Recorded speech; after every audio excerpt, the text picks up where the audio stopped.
pretty remarkable moment there on CNBC. Is a longer appearance. I encourage people to go. I'm glad you actually played. Listen to all of it. Yeah. And I wanted to break it down because I do believe so strongly that the monetary policy has been sort of like removed from Democratic commentary. It's like, oh, we don't really understand what's going on. Just let those smart people handle it. They know what's going on. When this should be a major subject of public debate, because there are few things that will affect your life more directly than what these few people decide they ultimately want to do. I completely agree. Yeah, I mean, people think that it's absent, and in normal times, it does mostly just have to do with managing like the federal system, like the banking system and the federal funds rate. But in today's times, it doesn't have. It has a lot to do with. I mean, He's very clearly says we will have some pain.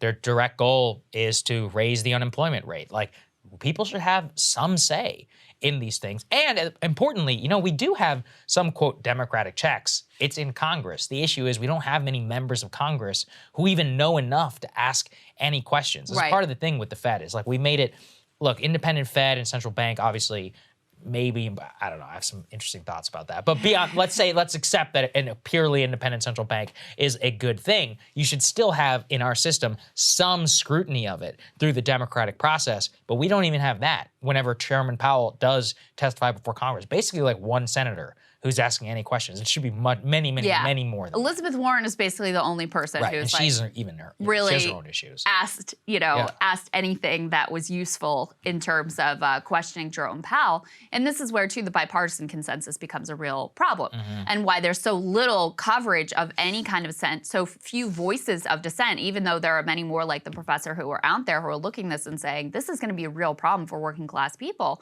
Because you have this like Democrat and Republican consensus that this is the right direction and this is what we have to do. And so there isn't any questioning or in the media, isn't any sort of like journalistic investigation into whether this is actually the right thing and what the impacts might be, or scrutiny of the language they're using about like intentionally trying to crush your wages and spike unemployment. Very, very little of that. So I thought it was important to highlight. No, absolutely. Cable news is ripping us apart, dividing the country, making it impossible to function as a society, and making it impossible to know just what is true and what is false. But the good news is they are failing and they know it.